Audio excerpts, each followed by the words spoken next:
Y aquí va. Entonces, la clase pasada estuvimos viendo la parte de las singularidades, que eran configuraciones de nuestro robot, en el que, bueno, propiamente,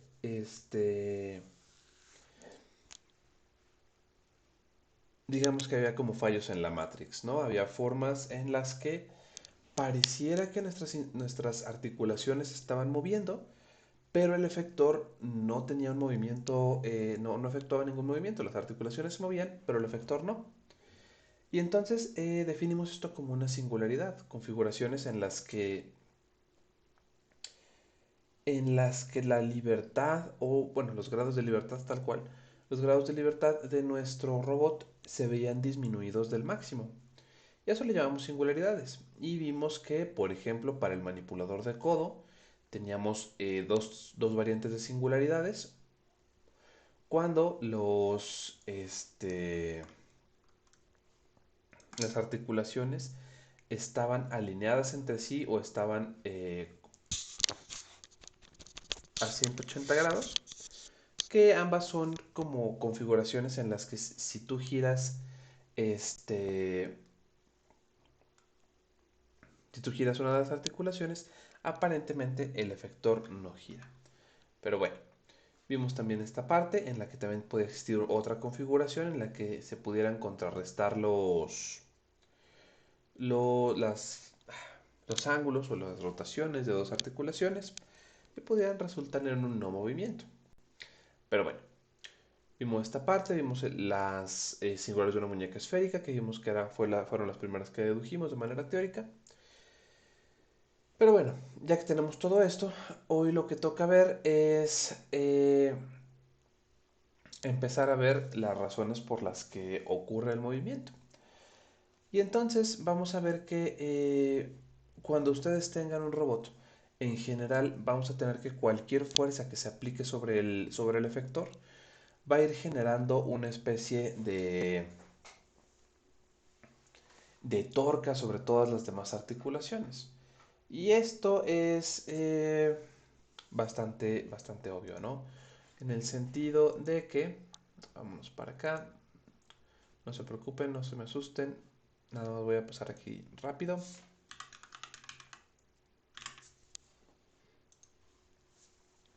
para dar una idea o para expresar una idea.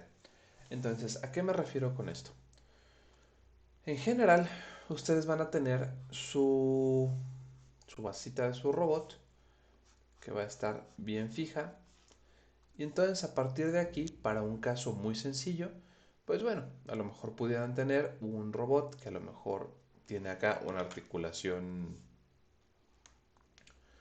de revolución, luego tiene por acá otra, una viga, un bracito, una articulación de revolución y otro brazo. Y por aquí está esta parte, ¿no? Ok, entonces en general de acá vamos a tener pues lo siguiente. Vamos a tener que eventualmente, si digamos que tuviera por aquí una mesa, un objeto en gris, si tuviéramos por acá una mesa,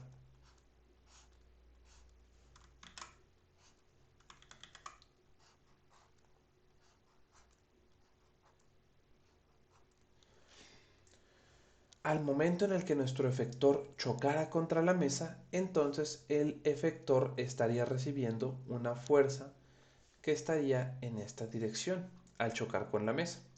Bueno, pero no solo eso, como este punto está recibiendo o está sintiendo el efecto de una fuerza, esa fuerza multiplicada por este radio vendría a hacer que si viniera, perdón, la dislexia.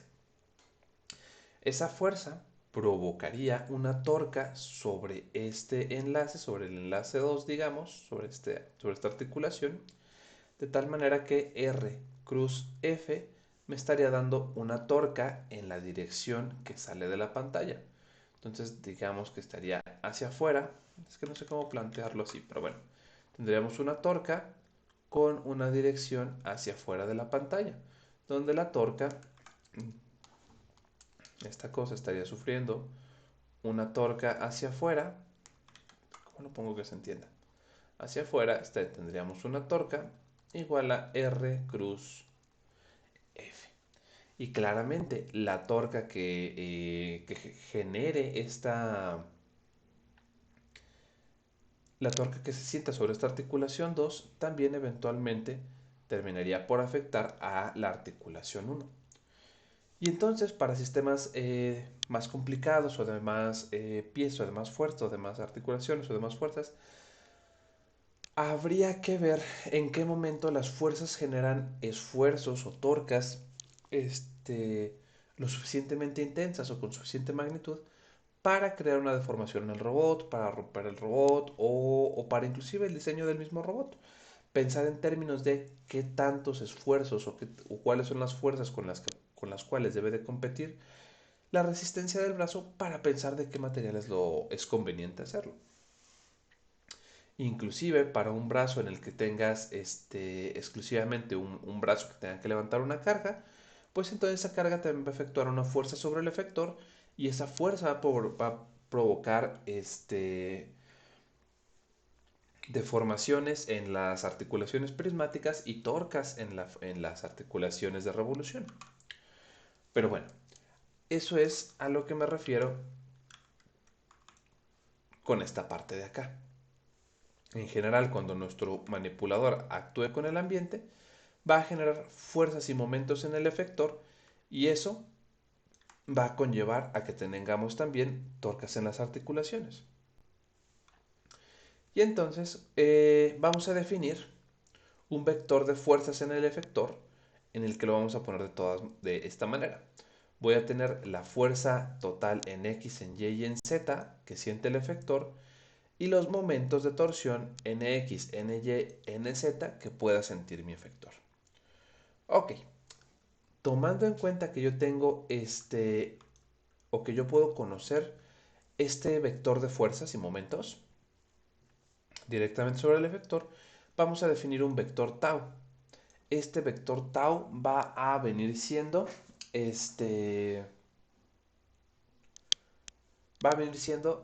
las torcas que se van reflejadas como reacción o como efecto de las fuerzas que siente el efector. Entonces, el efector siente fuerzas y esto se va a ver reflejado como torcas en todas las articulaciones de nuestro robot. Ok, de tal manera que la relación entre ambas va a venir dada por lo siguiente. Las torcas van a venir dado por la transpuesta del jacobiano multiplicado por el vector de fuerzas. Ok, y ustedes dirán, bueno, pero ¿de dónde viene esta parte? Y bueno, vamos a ver que lo que se requiere para derivar esa ecuación es el principio del trabajo virtual. Pero este principio del trabajo virtual es parte esencial de la dinámica de robots y lo tenemos que estudiar eventualmente en otro curso. Eso ya no corresponde directamente a este curso. Ok, bueno.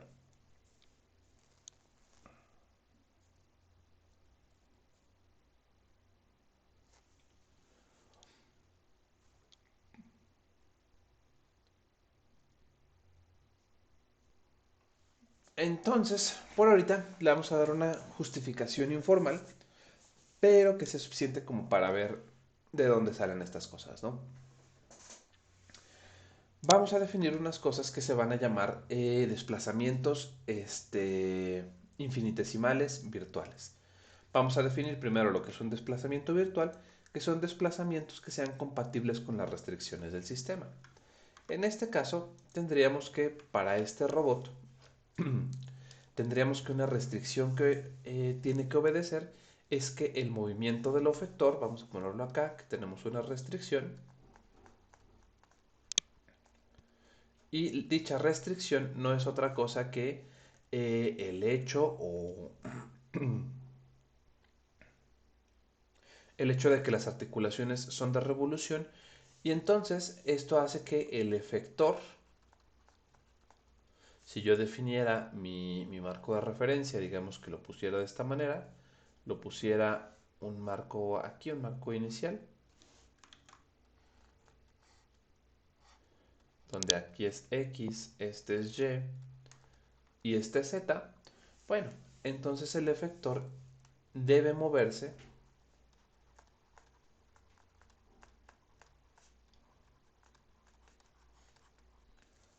de plano.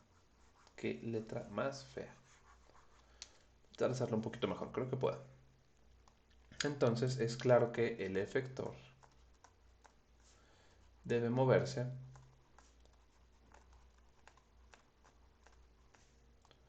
sobre el plano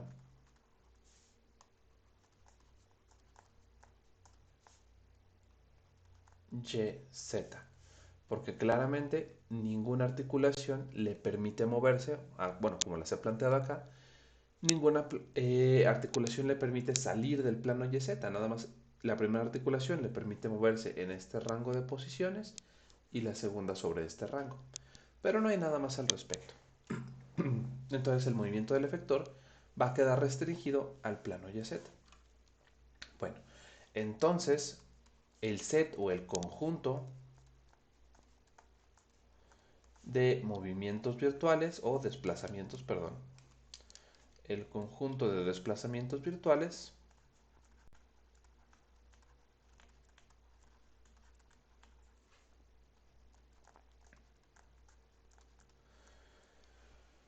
va a venir siendo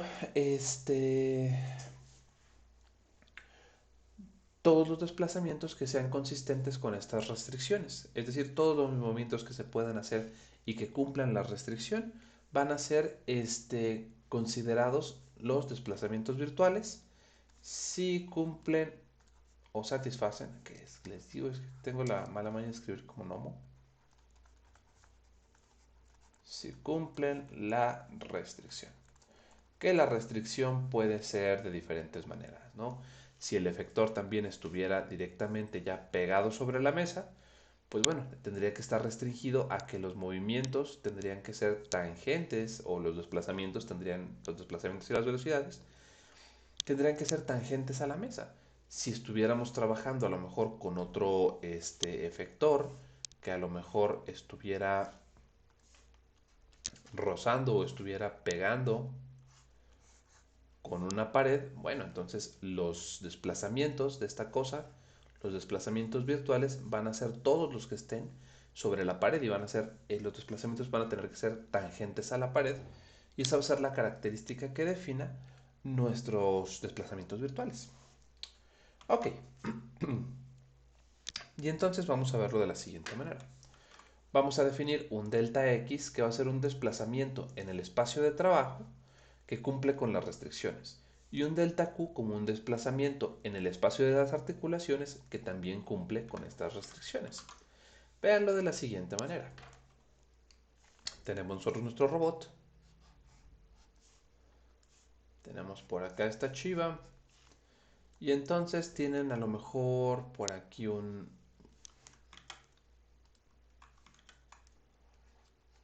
cilindrito. Tienen por aquí una articulación.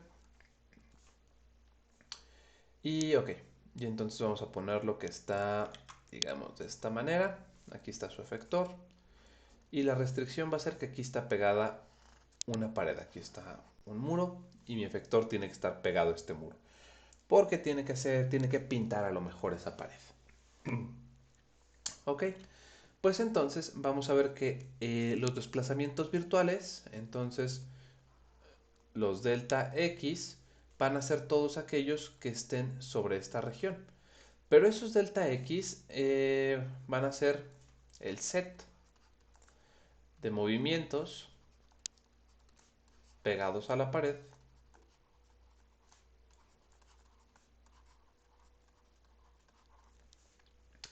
pero entonces vamos a tener que ese set de movimientos pegados a la pared va a estar relacionado directamente con un delta Q. Es decir, estos delta X existen porque existen unos delta Q que me llevan a ese desplazamiento. Ya sabemos nosotros que todos los desplazamientos dependen de los movimientos o del estado de las articulaciones. Entonces, técnicamente es cuando nosotros movemos los delta Q que obtenemos un delta X.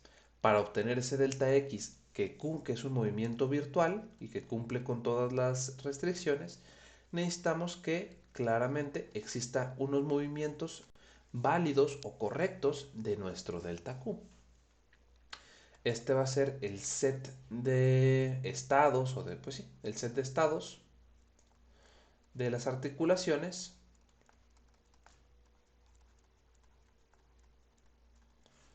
pegados a la pared.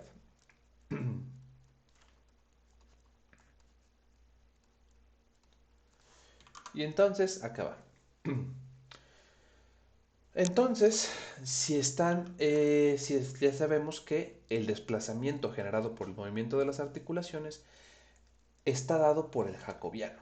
Entonces, lo que voy a tener es que el desplazamiento en el espacio real, digamos, va a ser igual al jacobiano por el desplazamiento de las articulaciones o el movimiento de las articulaciones.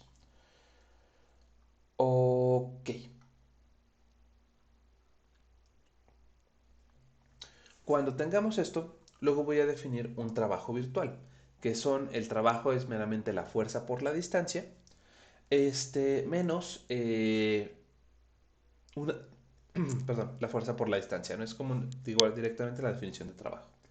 Pero en este caso también tengo que considerar el trabajo que se hace por medio de las torcas.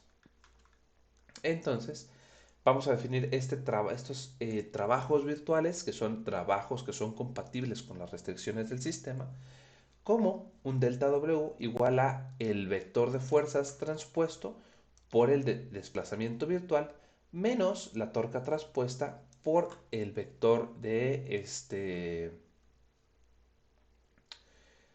ay, jole, el vector del estado de las articulaciones, que también es virtual.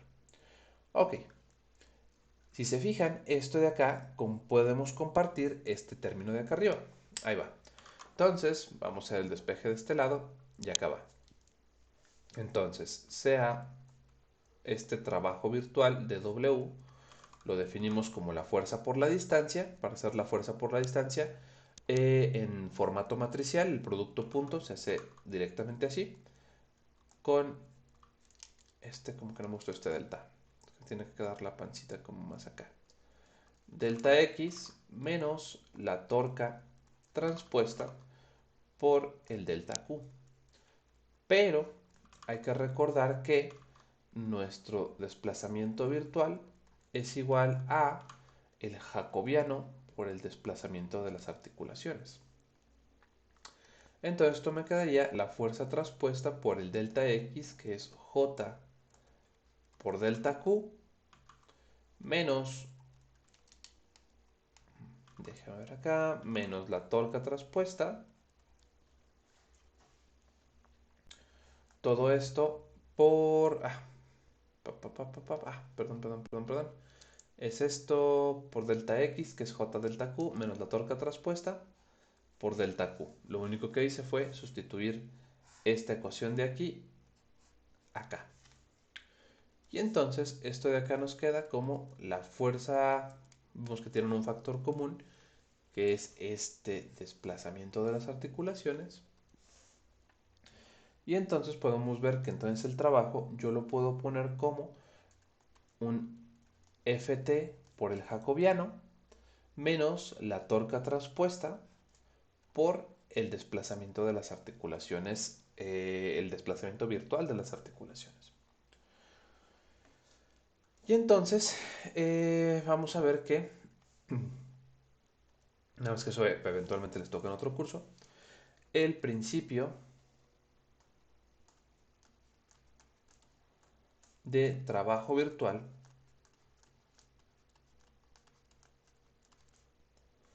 dice que para sistemas en equilibrio,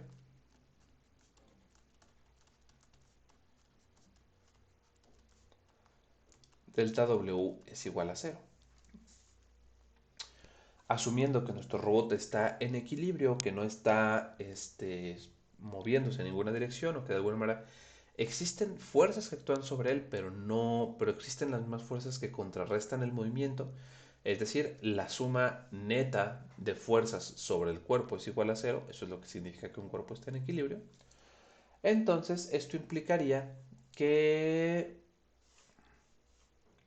Entonces, eso implica que ftj menos tau traspuesto delta q es igual a cero. Y entonces esto implicaría que nuestro ftj menos tau t es igual a cero. Aquí meramente, acuérdense que estamos tratando con vectores, entonces no es tan fácil como decir, esta cosa pasa dividiendo, sino que puedes poner que lo multiplicamos por derecha por el inverso de este vector y tenemos un cero, ¿no? Lo voy a dejar aquí anotado. Digamos que multiplicamos por delta q a la menos 1 y que entró por la derecha. Y entonces llegamos a esta igualdad de la que podemos ver que claramente tau transpuesta es igual a f transpuesta j, y transponiendo toda la ecuación nos queda que transpuesta con transpuesta se van. Me queda f transpuesta por j. Déjenme ver acá arriba antes de regarla.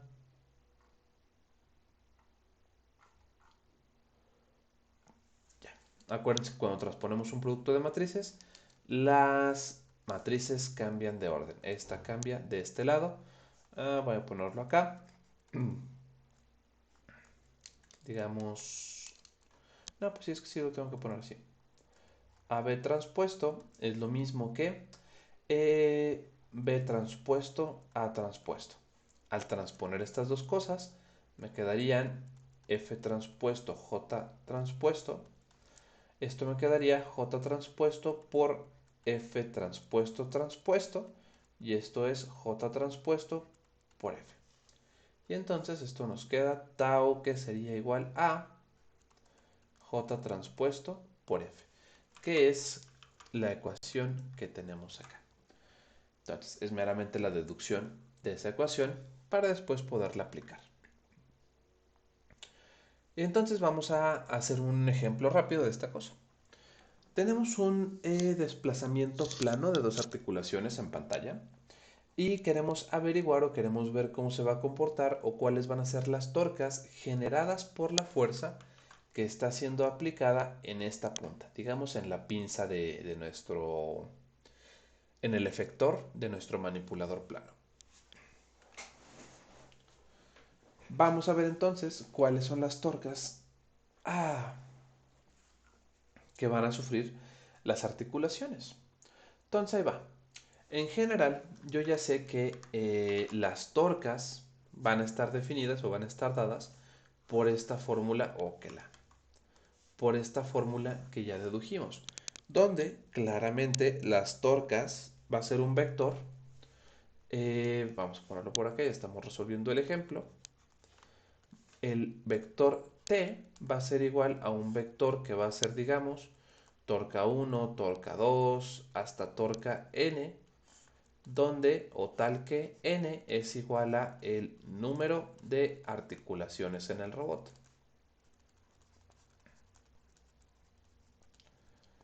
Ok. Y entonces las torcas van a ir calculadas por esta pieza.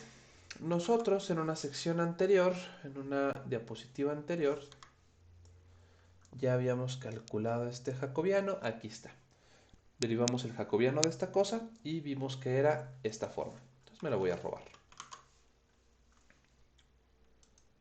Lo ponemos acá. Ese va a ser nuestro jacobiano. Y necesitamos un vector de fuerzas cualesquiera.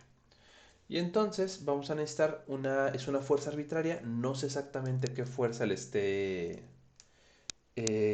dándole a mi, o esté actuando sobre el efector.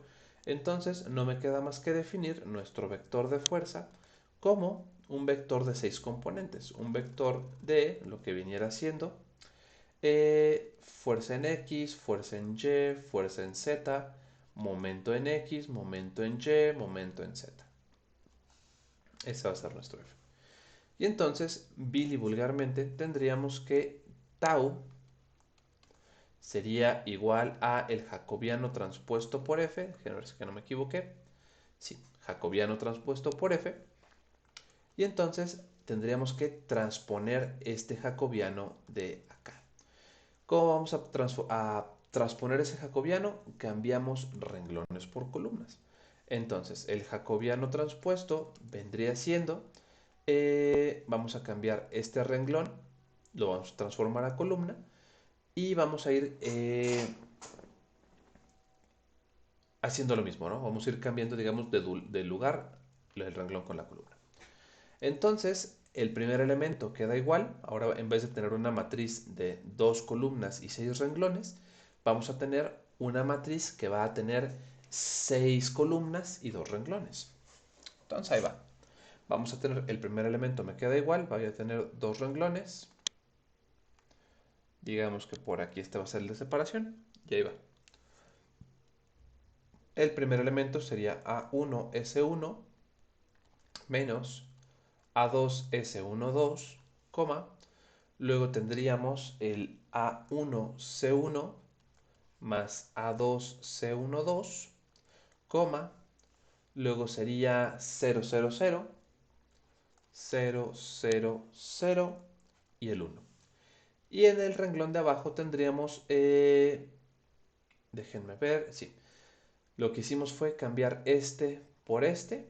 Entonces aquí tendríamos este elemento. Tendríamos el primer elemento sería menos A2S12. Sí. Sí. Y luego tendríamos el que sigue, que sería el elemento, cambiamos este con este. Entonces sería A2C12. Y luego cambiamos y serían 3 ceros y un 1. Que serían este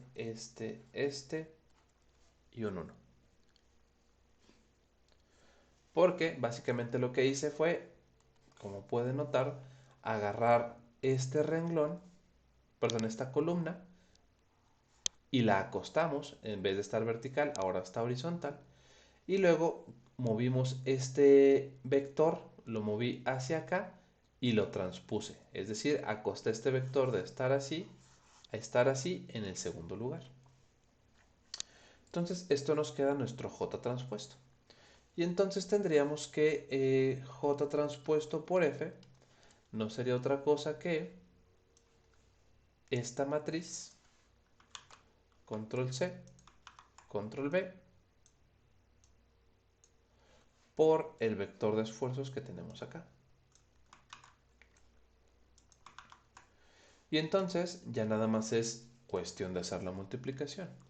Nos quedaría entonces, para el primer elemento, nos quedaría este renglón por esta columna, y para el siguiente elemento nos quedaría este renglón por esta columna.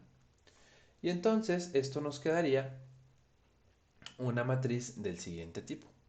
Bueno, esto ya es un cálculo que se puede hacer directamente con cómputo simbólico o a mano, pero hasta aquí ya queda expresado cómo se debe de ver nuestra o cómo podemos calcular nuestras torcas.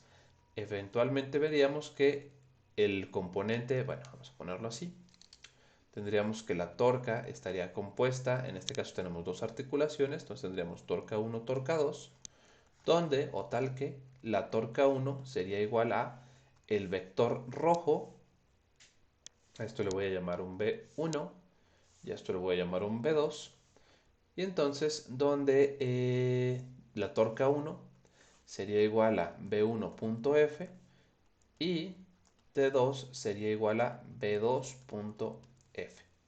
No lo vean como fórmula, nada más estoy diciendo que esto de acá sería el producto del B1 por la columna correspondiente. Digamos, fx por menos a1s1 menos a2s12 más fy por lo que vendría siendo a1c1 más a2c12 más lo que vendría siendo f Fz por cero, Fz por cero, más perdón, Fx por cero. No, es que sí era Fz, perdón. Fx, Fy, Fz, luego Nx por cero, más Nx por cero, más Ny por cero, más Nz por uno. Ese sería el resultado de su torca 1. Y acá claramente tendríamos lo mismo pero para torca 2, ¿no? Tendríamos Fx por menos A2S12 más Fy por A2C12 más todo lo que le toque. Y con eso ya habremos calculado las torcas que van a estar actuando sobre nuestro sistema. Bueno, acá está. Y entonces seguimos pues. Ya nada más nos quedaría hablar un poquito acerca de el problema de las velocidades, de la velocidad inversa y de la aceleración inversa, y vamos a ver de qué trata esta cosa. Ya para acabar con este tema al fin y poder pasar al problema de la cinemática inversa. Creo que sí ya está un poquito más cortito, ya nada más son como 20 páginas. Cuando todo esto sí me aventé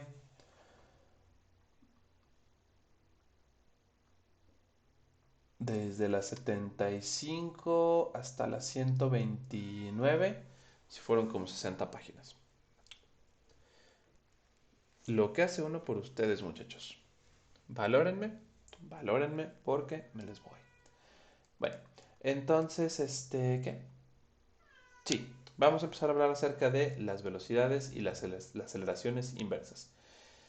Y bueno, nosotros ya sabemos, o en otras secciones definimos, que la velocidad corporal o el vector de velocidades angular y rotacional del efector iba a estar dado por esta letra rara, por esta E como torcida, que dijimos que era la letra G, si no mal recuerdo. Y entonces ya sabemos que esta letra G de velocidad está dada por el jacobiano por la derivada de, de las variables de articulación. Bueno, entonces ahora vamos a definir el problema inverso o el problema de velocidades inversos. Este problema yo ya lo resolví de manera directa y yo ya sé que si conozco las velocidades de las articulaciones, puedo conocer la velocidad del efector. El problema es ahora al revés. ¿Qué pasaría si yo lo que tengo o lo que tengo, el valor que yo conozco, es el valor de la velocidad del efector y yo quiero saber cuáles velocidades de las articulaciones o cómo deben moverse las articulaciones para conseguir esa velocidad del efector? En términos gráficos, lo que tendríamos sería lo siguiente. Cuando ustedes tienen su robotcito, tienen por acá esta parte, ponemos esta pieza acá y tendríamos lo siguiente. Tendríamos por aquí un robot y a lo mejor tienen por aquí una sola viga. Digamos que es una especie de cañoncito como el de Space Invaders. Y entonces ustedes saben que la velocidad con la que se va a mover el efector, la tachita, digamos entonces que el G de tachita va a ser proporcional, o va a ser, de hecho, va a ser igual. No, no, vamos a poner por proporcional. Va a ser proporcional a Q punto, que en este punto sería teta punto, o la velocidad angular con la que se mueve la articulación. Bueno, ahora yo quiero el problema inverso. Yo, entonces, para el problema directo, ahí va, perdón. Para el problema directo, tenemos que teta punto produce una salida G del efector. El problema inverso es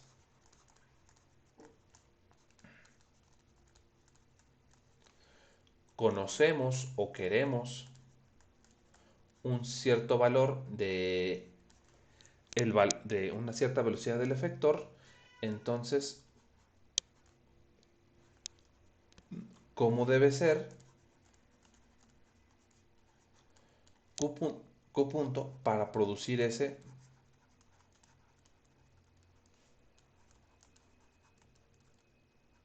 delta x o ese g x. Bueno, pues en general vamos a ver que la relación es bastante sencilla. La relación, o para resolver este problema, lo único que tenemos que hacer es invertir el jacobiano, porque al final del día lo que estamos buscando es q. Entonces, lo único que tenemos que hacer es bien sencillo. Entonces, nosotros ya sabemos que el valor de la velocidad corporal es igual a el jacobiano por q punto. Entonces, si yo multiplico por el jacobiano inverso y entra por la izquierda, esto me quedaría el jacobiano inverso por g igual a jacobiano inverso por jacobiano por q punto. Esto de aquí no es otra cosa que la matriz identidad. Y entonces esto me queda como jacobiano inverso de g por la matriz identidad por q punto. La matriz identidad evidentemente no se escribe, pero esto entonces lo podemos escribir como que q punto es igual a el jacobiano inverso por la velocidad corporal, que es lo que tenemos claramente acá, y que resuelve básicamente el problema de la cinemática inversa. Aquí nada más hay que notar una cosa, que de su curso de álgebra lineal, que quizás ya está algo lejano, quizás ya no lo recuerdan tanto, pero este jacobiano, o hay matrices que no son invertibles, hay matrices que no se pueden invertir porque el determinante, no recuerdo la característica, porque el determinante era igual a cero. Si el determinante es igual a cero, no. Si el determinante es igual a cero, la matriz no se puede invertir. Déjenme lo checo, más para no regarla.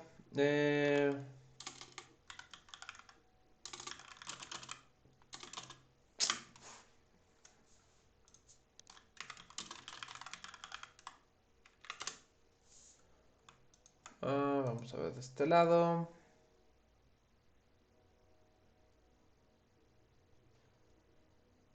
Sí.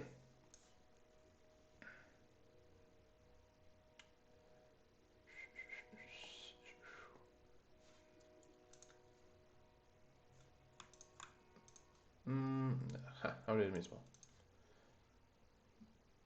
Es un subespacio.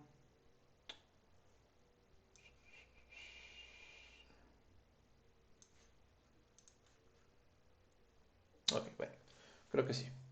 Entonces, ahí va. Entonces va a haber matrices que no sean invertibles. Vamos a ver entonces que en ese caso voy a tener que observar cuándo sí puedo invertir o no la matriz para poder determinar si puedo o no resolver el problema. Entonces tendríamos lo que sigue. Tendríamos que entonces, para poder invertir este jacobiano de manera sencilla, como lo conocemos, necesitaríamos que fueran jacobianos cuadrados no singulares de 6 articulaciones. ¿Por qué de 6 articulaciones? Porque este vector de acá tiene 6 elementos, entonces para que sean de la misma dimensión, necesitamos que el jacobiano sea de 6 articulaciones. Entonces, vamos a ver que este jacobiano, en el caso de que sea diferente de 6 articulaciones, el jacobiano se puede invertir si y solo si la velocidad del efector pertenece al espacio rango del jacobiano. Básicamente la condición matemática es esta, que el rango del jacobiano sea igual al rango de jacobiano extendido con la velocidad del efector. Si eso es cierto, entonces nuestro jacobiano se va a poder invertir y el problema se va a poder resolver. Si tenemos más de 6, vamos a tener que calcular el Q punto con un proceso que se llama la pseudoinversa derecha, que también espero que lo veamos. Creo que no corresponde a este curso, pero si sí, pues me detengo para verlo.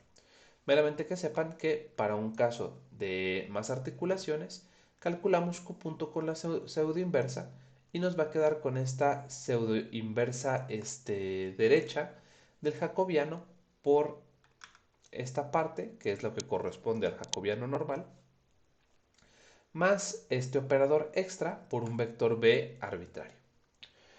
Y entonces también se puede utilizar en términos del jacobiano analítico y podemos determinar la velocidad en el espacio físico o en el espacio ya de trabajo como el jacobiano analítico por Q punto. Que si se fijan, es una definición técnicamente igual que esta, nada más que acá es la velocidad del efector y acá es la velocidad en el espacio de trabajo. Ok. Para conseguir nuestra aceleración vamos a hacer lo mismo. A partir de la última definición, si yo derivo esta x, puedo obtener la aceleración, claramente porque, bueno, la derivada de la velocidad es la aceleración. Y eso nos quedaría la derivada de un producto. La derivada de q punto, que ahora va a quedar q2 puntos por el jacobiano, más la derivada del jacobiano por q punto. Es meramente la regla del producto de cálculo. Donde esta x2 puntos va a ser solución de esta ecuación diferencial. Va a ser solución de la ecuación diferencial en la que tenemos una ecuación diferencial de dos variables, una ecuación diferencial para q y para x, que determina esta parte. Donde directamente yo puedo conseguir q a partir de conseguir la inversa, de despejar la ecuación de acá arriba. Desde aquí, al multiplicar por el jacobiano inverso, puedes obtener las velocidades de las articulaciones.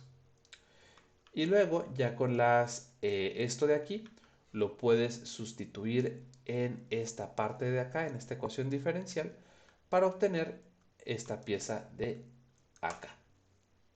Les va a quedar, evidentemente, al sustituir esto de aquí en esta x, te va a quedar un JA como factor, como factor extra, como factor común, y lo puedes factorizar y obtener una solución para la aceleración de las articulaciones de esta manera. Y eso resuelve nuestro problema de la cinemática inversa, porque hemos podido, a través de conocer la velocidad y aceleración del efector, poder dar nosotros cuáles son las velocidades que deben de tener las articulaciones para generar este conjunto de velocidades sobre el efector. Y con eso terminamos nuestra clase.